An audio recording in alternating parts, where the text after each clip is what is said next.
موسیٰ علیہ السلام کو جو قوم ملی وہ قوم میں کچھ لوگ تو اچھے تھے مگر اکثر کیا تھے؟ نالائق.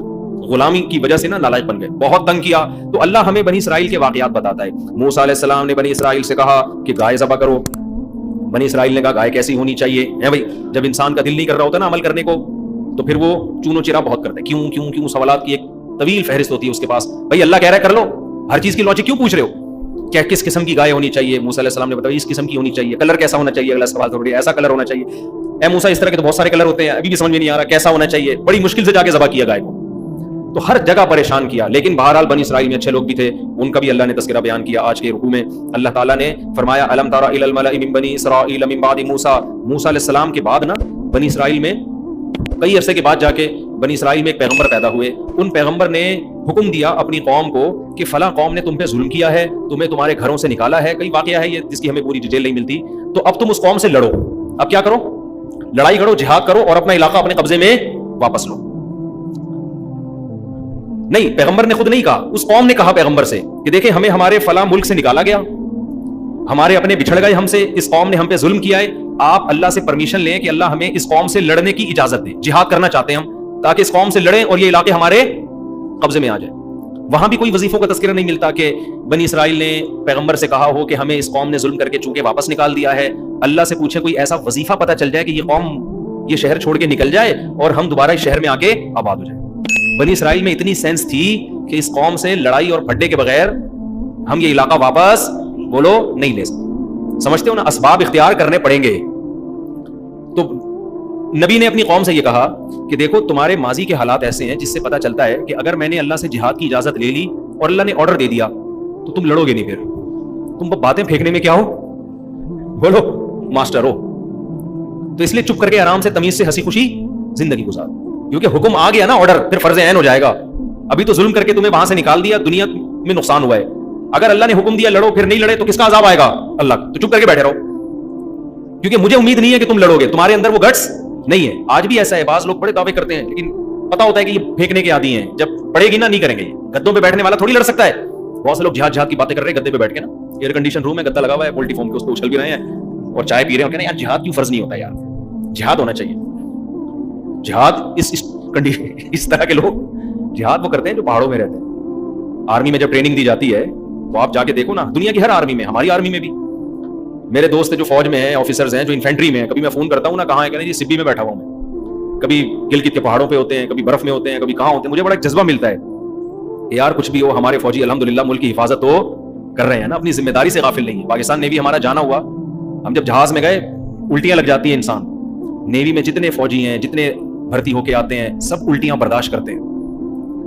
جب بھی آپ جہاز میں جاؤ گے نا, پانی کے جہاز میں, یہ جو جہاز ہوتے ہیں نا جو پبلک کو گھمانے کے لیے ہوتے ہیں, یہ بڑے وی آئی پی قسم کے, یہ بڑے پولے پولے جہاز ہوتے ہیں, ان میں کچھ نہیں ہوتا. جنگی جہاز ہوتے ہیں ان کی لائف بہت ٹف ہوتی ہے. تو نیوی میں جا کے دیکھو آپ, سمندر میں ایسے سر چکراتا ہے, ایسے الٹیاں. میں نے وہاں پہ فوجیوں سے انٹرویو لیے, ان میں آفیسرز بھی ہیں, کمیشن آفیسرز بھی ہیں. کہتے ہیں زیادہ الٹیاں لگتی ہیں تو پھر خشکی پہ لے جاتے ہیں, پھر واپس لے آتے ہیں. پھر الٹیاں لگتی ہیں, الٹیوں کی گولیاں کھاتے ہیں. پھر جب مرنے لگتا ہے بندہ تو کہاں بھیج دیتے ہیں؟ خشکی پہ. اسی میں زندگی گزرتی ہے, اسی میں زندگی. تو میں نے آ کے حدیثیں دیکھی, کیا نبی صلی اللہ علیہ وسلم نے سمندر کے جہاد کی کوئی فضیلت بیان کی ہے؟ کیا زبردست. حالانکہ ہمارے نبی نے کبھی سمندر پہ لڑائی نہیں لڑی, آپ کے دور میں کبھی نوبت نہیں آئی, مگر پیغمبر کا ویژن دیکھو. آپ کو پتا تھا کہ سمندر پہ لڑے بغیر میری امت دنیا میں اسلام غالب نہیں کر سکتی, میری امت کو سمندر میں لڑنا پڑے گا. اس لیے آپ صلی اللہ علیہ وسلم نے فرمایا, مجاہد کے بارے میں صحیح حدیث ہے کہ جو اللہ کی راہ میں سمندر میں لڑتا ہے اس کا سر چکراتا ہے, اللہ نے اس کے لیے دگنا اجر رکھا ہے. خشکی کے جہاد سے سمندر کا جہاد زیادہ افضل ہے, اور اس میں سر چکرانے کی الگ سے فضیلت ہے. اس سے گناہ جھڑتے ہیں, معاف ہوتے ہیں گناہ. کیونکہ سر جب چکراتا ہے اور الٹیاں آتی ہے نا تو بولنے میں اتنا نہیں ہوتا, جب آتی ہے تو پتہ چلتا ہے انسان کی کنڈیشن کیا ہوتی ہے. تو اللہ تعالیٰ نے بنی اسرائیل کے جو تھے نا, ان پیغمبر نے کہا کہ تم باتیں کر رہے ہو لڑیں گے, لیکن تمہارے کام لڑنا بھڑنا بولو ہے نہیں. بیٹھو, میں اپنے الفاظ میں بیان کر رہا ہوں, آرام سے ہنسی خوشی زندگی گزارو, شادیوں کو فوکس کرو فی الحال, پیداوار بڑھاؤ. لیکن وہ قوم کہنے لگی, ما لنا الا نقاتل فی سبیل اللہ وقد اخرجنا من دیارنا وابنائنا, ہم سے ہمارے بیٹے چھین لیے گئے, گرفتار ہو گئے, قید ہو گئے, ہمیں ہمارے گھروں سے نکال دیا گیا. بھلا جہاد فرض ہوگا تو ہم کیوں نہیں لڑیں گے؟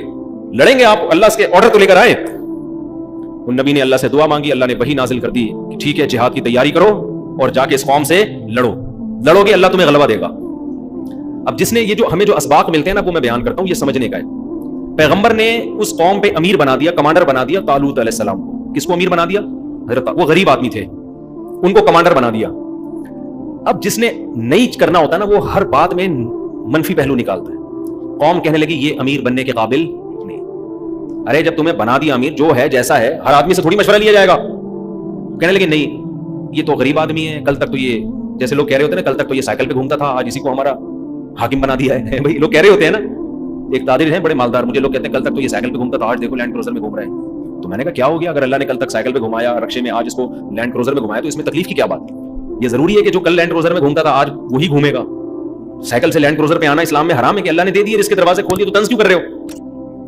تو انہوں نے کہا یہ غریب آدمی یار, یہ ہمارا کمانڈر بنے گا.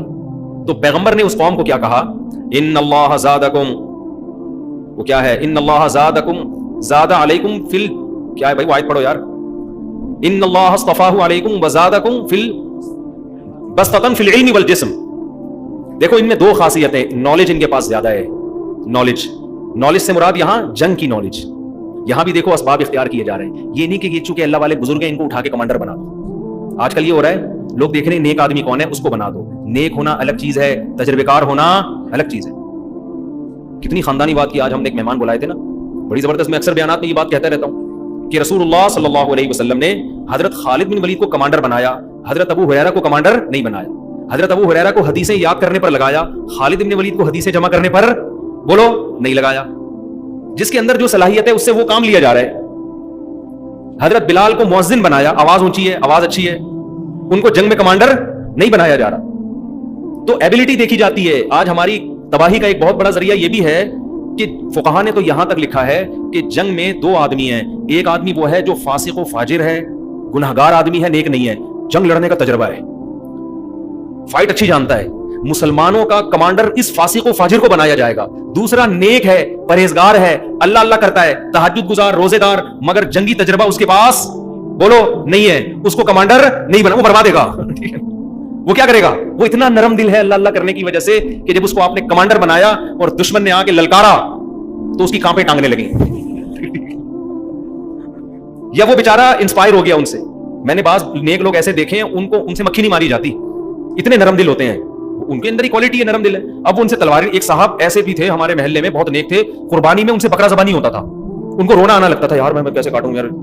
لیکن ان میں تھوڑی عقل تھی, انہوں نے کہا یار اللہ کا حکم ہے, اس کو پورا کرو اپنے دل کو. وہ ان سے بکرا نہیں کٹتا تھا, تھے بہت نیک, انتقال ہو گیا, اللہ مغفرت فرمائے.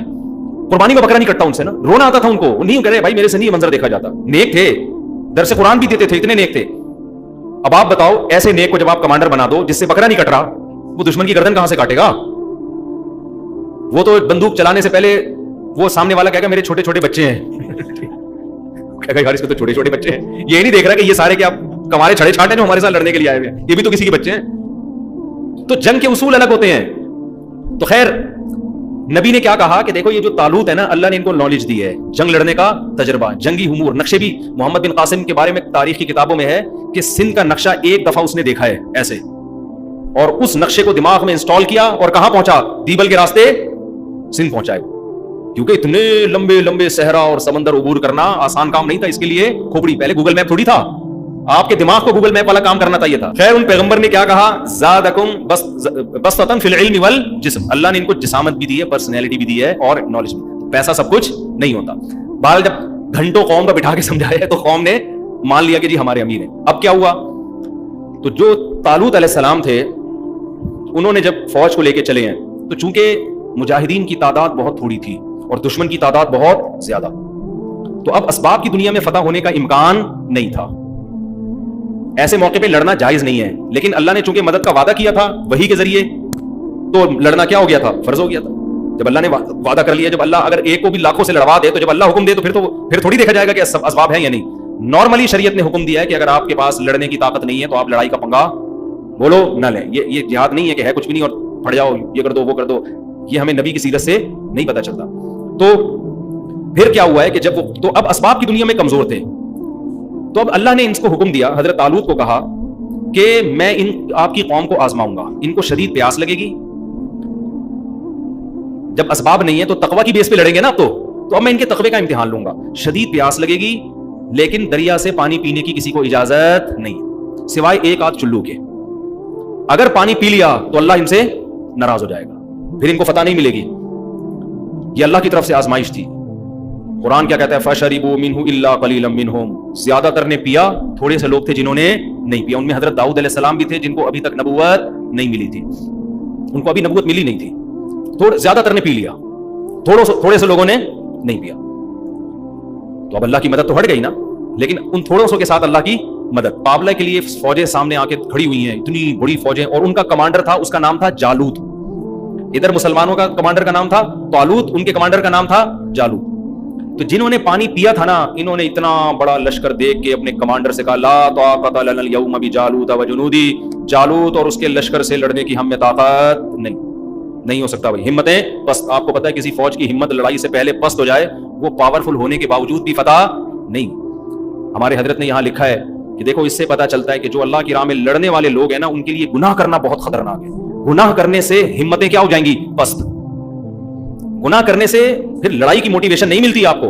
फिर या तो आपके पास पावर इतनी हो कि आपको पता है ये थोड़े से लोग हैं, उड़ा दूंगा मैं इनको।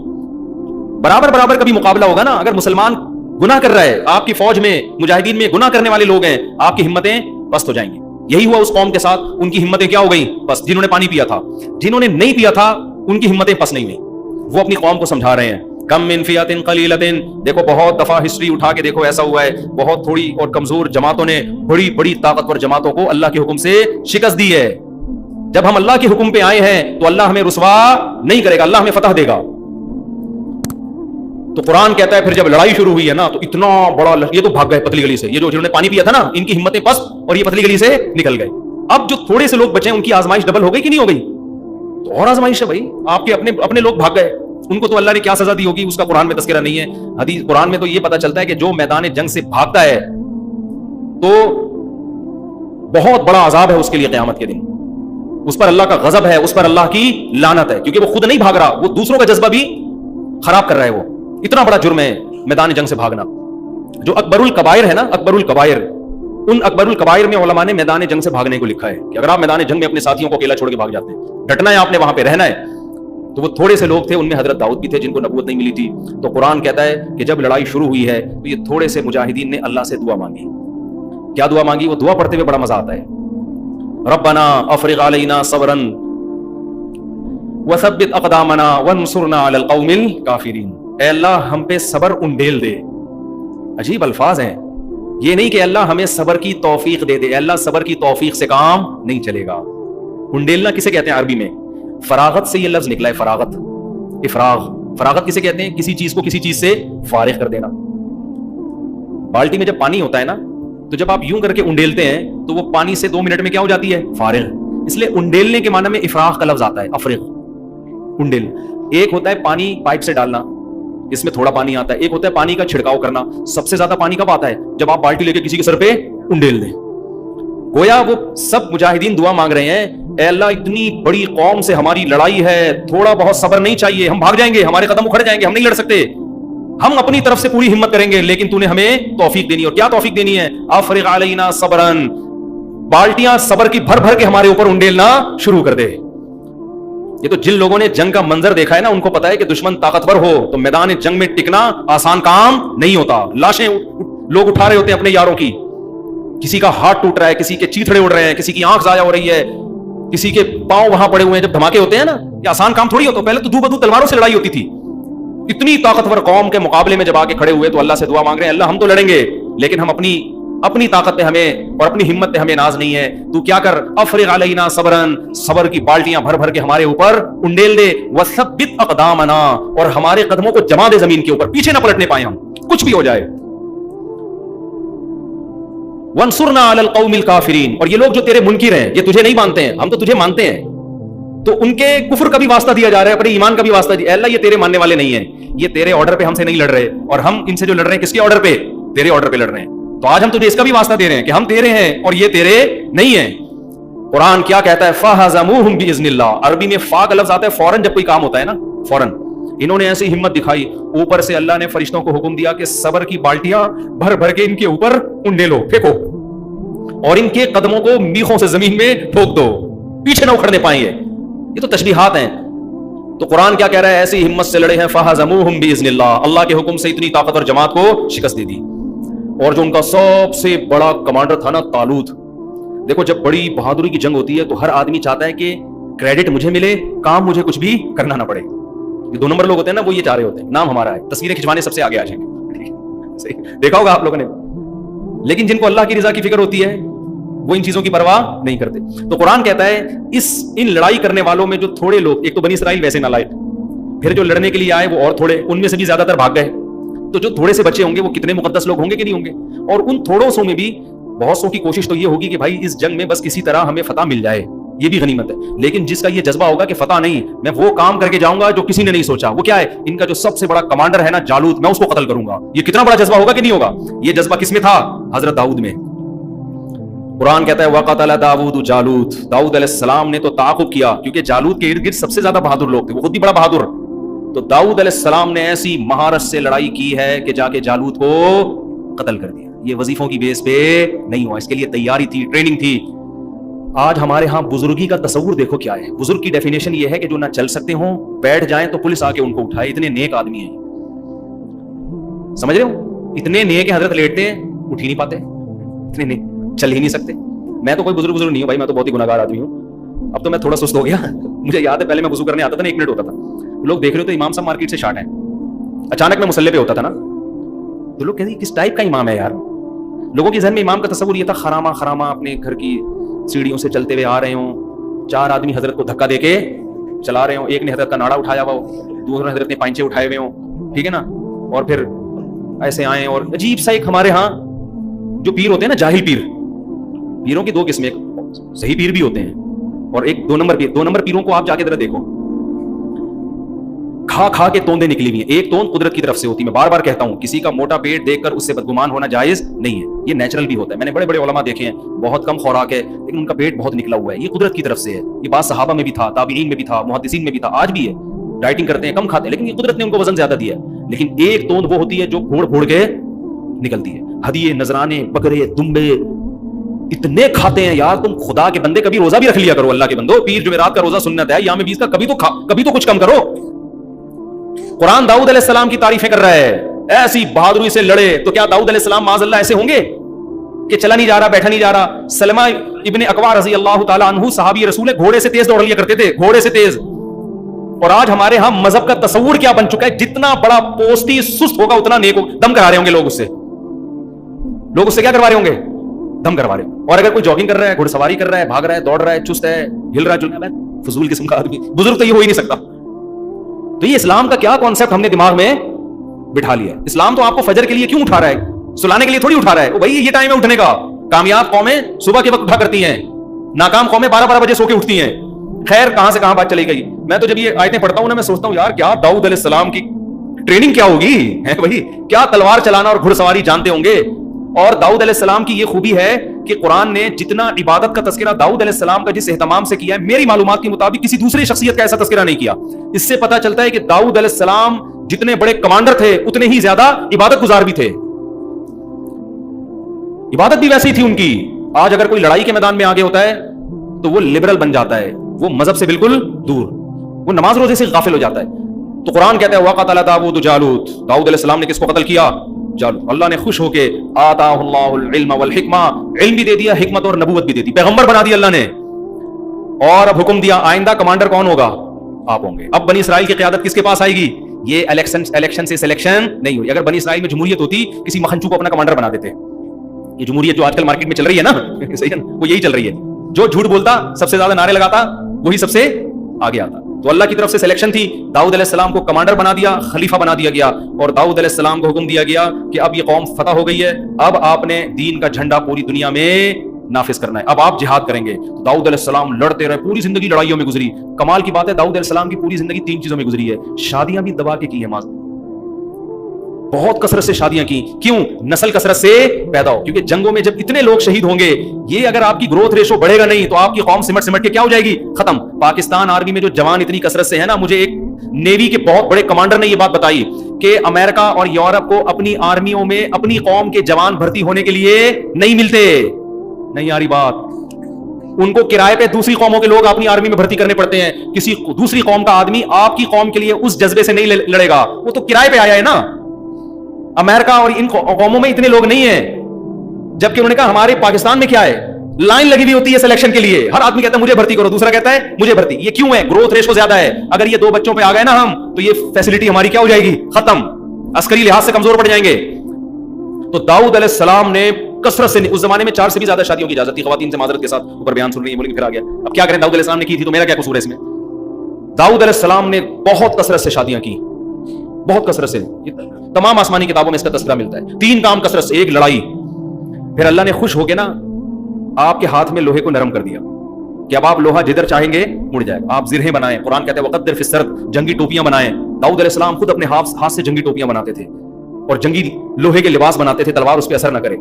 असबाब इख्तियार कर रहे हैं। और फिर कुरान उनकी इबादत का तस्करा करता है, या जिबालु अव्विबी माहू वत्तैर, ए पहाड़ों, दाऊद जब अल्लाह की तस्बीह करें, ला इलाहा इल्लल्लाह पढ़ें, तो ए पहाड़ों तुम भी दाऊद के साथ उस तस्बीह में शरीक हो जाओ। और कुरान दाऊद अलैहिस्सलाम के बारे में एक और बात कह रहा है, फस्लल खिताब, बेहतरीन बात करने का, तकरीर करने का मलका अता किया। जब तकरीर करते, बयान करते, खिताबत के जौहर दिखाते, लोगों पर एक जादू जो है ना, वो ऐसे लोग मबहूत हो जाया करते थे। हमारे बहुत से लीडर हैं, बोलते हैं, आदमी कहता है तो बोलना क्या चाह रहा है, तेरे मुंह से निकल के आ रहा है, बोलना ही नहीं आता हमारे अक्सर लीडरों को। लीडर में एक बहुत बड़ी क्वालिटी क्या होती है, उसको बोलना, बोलो आना चाहिए, बोलना ही नहीं आ रहा होता। आदमी कहता है यार ये हमें समझा रहा है, इसको खुद समझ में नहीं आ रहा है ये बोल क्या रहा है, इधर उधर की फेंक रहे हैं, इधर की फेंक रहे हैं, वो चोर है, वो फलाना है, वो यूं है। खैर अभी हमें अपने लीडरों का वो मकसद हमारा वो नहीं है, हम तो दाऊद अलैहिस्सलाम की तारीफ कर रहे हैं। कुरान कह रहा है फस्लल खिताब, स्पीकिंग पावर अता की हमने किसको, दाऊद को। कमांडर में ये जरूरी है कि जब वो तकरीर करे तो लोगों के दिल लरस जाए, लोगों को मोटिवेशन मिले।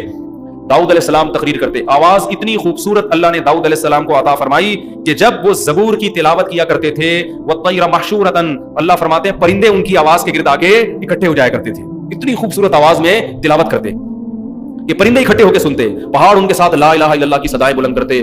और हदीस में आता है बेहतरीन रोजा दाऊद अलैहिस्सलाम का रोजा है। पूरी जिंदगी दाऊद अलैहिस्सलाम ने कैसे गुजारी, एक दिन रोजा और एक दिन नाहा।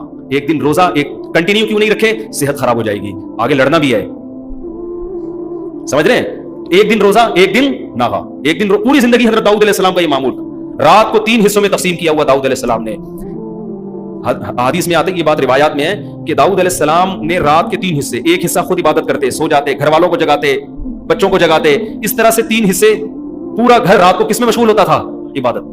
तो ये वो लोग थे भाई जिन्होंने दुनिया में बड़े बड़े कारनामे सर अंजाम दिए। कुरान कहता है दाऊद अलैहिस्सलाम को हमने बेटा दिया सुलेमान, सही है ना, और हमने कहा आपके दुनिया से जाने के बाद आपके मिशन को कौन संभालेगा, बोलो सुलेमान। फिर वो उनके अल्लाह ने वाकयात बयान किए, उनको उनसे भी ज्यादा कमालात अता किए अल्लाह ताला ने, और कमाल माजरत के साथ शादियां उन्होंने भी बहुत की हैं। ये मैं इसलिए कह रहा हूं कि ज्यादा शादियां करना ये इंसान के 2 नंबर होने की, ऐश परस्त होने की अलामत नहीं है, ये पैगंबरों की सुन्नतें हैं। ये तो इस्लाम ने 4 की पाबंदी लगा दी, 4 से ज्यादा अलाउ नहीं है। इस्लाम से पहले जितने भी मज़ाहिब दुनिया में थे आसमानी, उनमें 4 से भी ज्यादा की इजाजत थी। तो सुलेमान अलैहिस्सलाम की 100 बीवियों का जिक्र सही है बुखारी में है, समझते हो आप ना। फ्री होने की, मेरे पास हमारे एक शागिर्द थे बहुत बारीक से ना, मैं उनसे मजाक बहुत करता था। बस ये आखिरी बात करके बयान खत्म करता हूँ, बहुत दुबले पतले ना, तो मैं तलबा को ऐसी 4 शादियों की बातें शुरू कर देता था। मैं वो बड़े शौक में ना जोश में आ गए थे ना, ऐसे करके यूं करके ना सुनते। मेरा उनसे मजाक था, नाराज नहीं होते थे। मैं उनसे कहता भाई देखो आप बराए मेहरबानी आप इस तकरीर से मुतासिर होने की कोशिश करें। क्यों उस्ताद जी? मैंने कहा यार देखो समझा करो बात। मैंने कहा ग्लूकोज की बोतलों का पहले से इंतजाम करना। वो भी हंसते थे, बुरा नहीं मानते थे। तो मैं उनसे कहता था आप एकदम जोश में नहीं आओ। तो बाद लोग 100 शादियों को सुन एकदम जोश, भाई आजकल सेहत इतनी नहीं है और वैसे भी इजाजत भी नहीं है, तो अपनी सेहत को देख के जज्बा, हम तो बयान करेंगे 4 शादियों पर, लेकिन आपने अपनी सेहत के बारे में आप खुद जानते हो। ऐसा ना हो मेरा बयान सुन के आप कर लें और उसके बाद कहें यार ये एक अजाब में डाल मुफ्ती साहब ने एक मुसीबत में डाल दिया। मुझसे लोग पूछ रहे होते हैं आके, जब दूसरी शादी का मशवरा देता हूँ ना मैं, एक दिन एक साहब आए, मैंने उनको समझाया, कह रहे मैं बेवा से कर रहा हूँ, ये वो ना पूरी बात हो गई। पूछना चाह रहे थे, उनके मुंह से निकल नहीं रहा था। तो मुझे कहते हैं यार वो एक बात आपसे करनी है जरा अकेले में। मैंने कहा आ जाए भाई, छाव में आ जाए। कह रहे हैं वो खुराक वोराक जरा बता देंगे। मैंने कहा भाई ये रोटी खाते हैं और तो हमें कोई खुराक मालूम, सुबह पराठा खा लेते हैं अंडे के साथ, दोपहर को रोटी, यही है। और तो हकीमों से रब्ता करूं। तो कहां से कहां बात चली गई मेरे भाई। तो दाऊद अलैहिस्सलाम की फिर अल्लाह ने खिलाफत कायम की। आज यहूदी डेविड नाम रखते हैं ना दाऊद अलैहिस्सलाम पर। उज़्बेकिस्तान हमारा जाना हुआ, यहूदी कहते हैं कि वहां दाऊद अलैहिस्सलाम की कब्र है। मुझे नहीं पता है या नहीं है, लेकिन यहूदी बहुत जाते हैं आज भी वहां। तो हमें भी बताया गया कब्र है, हम तो नहीं गए वहां पे, हमने कहा पता नहीं है भी कि नहीं है। तो लेकिन ये कि यहूदी कहते हैं, उज़्बेकिस्तान है ना रशिया की आजाद रियासत, तो मेरा सफर हुआ है वहां पे। اور تو وہ کہتے ہیں کہ داؤد علیہ السلام کی وہاں قبر ہے، یہودی بہت جمع ہوتے ہیں وہاں پہ، واللہ عالم ہے یا نہیں، اللہ ہی بہتر جانے. یقینی طور پر تو اللہ نے صرف نبی صلی اللہ علیہ وسلم کی قبر کو محفوظ کیا ہوا ہے. تو یہ واقعات ہیں بھائی، جس بہت سارے اور بھی مضامین تھے، پھر کل بیان کریں گے انشاءاللہ اس کو. ان واقعات سے ہمیں سبق کیا ملتا ہے کہ دیکھو ہمیں بھی ان لوگوں کی زندگی سے سبق حاصل کرنا چاہیے. سب سے پہلے اس میں جہاد کی اہمیت پتہ چلتی ہے، تو ہمیں اپنی فوج کو موٹیویٹ کرنا چاہیے. فوج کی اس طرح سے برائی کرنا کہ فوجیوں کا جذبہ ہی ختم ہونا شروع ہو جائے، یہ طریقہ کبھی بھی ٹھیک. کوئی عیب ہے بیان کرو، اصلاح کی کوشش کرو، لیکن یہ کہنا یہ ہے ہی چور، یہ ہے ہی ایسے، اس کا نقصان یہ ہوگا کہ جو آپ کے لیے لڑ رہا ہے نا میدان میں، اس کو موٹیویشن نہیں ملے گی. لوگ کہتے ہیں ہم ان فوجیوں کو تھوڑی کہتے ہیں، ہم تو ان کے افسروں کو کہتے ہیں. بھائی جو ماتحت ہوتا ہے وہ اپنے افسروں ہی کے کہنے پہ آگے لڑ رہا ہوتا ہے. تو کبھی بھی اپنے ملک کے دفاع پہ سمجھوتا مت کرو. میں نہیں کہہ رہا یہ دودھ کے دھلے ہوئے لوگ ہیں، میں نہیں کہہ رہا، لیکن ایک مخالفت اعتدال سے، اتنا آگے مت بڑھو کہ افورڈ نہ کر سکو. سمجھ رہے ہو؟ تو جہاد کی اہمیت اس سے پتہ چلتی ہے. دوسرا، اس میں جو ہمارے لڑنے والے فوجی ہیں ان کو یہ عبرت حاصل کرنی چاہیے، ہماری آرمی کو، ہماری نیوی کو، ہماری ایئر فورس کو، کہ اگر آپ نے اپنی فوج میں دین کا عنصر شامل نہیں کیا، مذہب کی موٹیویشن کو شامل نہیں کیا، لوگوں کو، فوجیوں کو لبرل بنانے کی کوشش کی، تو پھر اللہ کی فتح اور نصرت ہمارے ساتھ نہیں ہوگی. اللہ کی مدد ہمارے ساتھ جب ہوگی جب ہمارے فوجی نماز کی پابندی کریں گے، رمضان کے روزوں کی پابندی کریں گے، داڑھی کو برا نہیں سمجھیں گے، جب تلاوت کا معمول ہوگا اور اللہ رسول کی باتیں ہوں گی اور ان آیتوں کو ان کے درس ہوں گے، تعلیم ہوگی، قرآن سیکھنے اور سکھانے کا معمول ہوگا، ہماری ہسٹری پڑھائی جائے گی، پھر فوج کو موٹیویشن. اور اگر آپ نے ہماری آرمی کو، کیونکہ فوج میں ایسے لوگ موجود ہیں جو چاہتے ہیں فوج کو لبرل بنا دیں، وہ کہتے ہیں مولوی ہٹاؤ فوج سے، یہ داڑھی والے ہمیں پسند نہیں ہے، یہ نماز روزہ نہیں، لبرل. تو میرے بھائی جس دن آپ نے اپنی فوج کو لبرل بنا دیا تو پھر اللہ کی مدد ہٹ جائے گی، شہادت کا جذبہ ختم ہو جائے گا. یہ بھی ہمیں ان آیتوں سے سبق ملتا ہے. اور شادیوں کا سبق بھی وہ تو ملتا ہی رہتا ہے، ٹھیک ہے نا، اس کو بھی میں زیادہ ہائی لائٹ نہیں کروں گا. اور عبادت کا بھی ملتا ہے کہ کیسے داؤد علیہ السلام کی عبادت ہے. یہ جب داؤد علیہ السلام کا اصل ٹاپک آئے گا نا، وہاں اور تفصیل سے انشاءاللہ ہم بیان کریں گے. اللہ تعالی ہمیں سمجھنے کی، عمل کرنے کی توفیق عطا فرمائے. وما علینا الا البلاغ.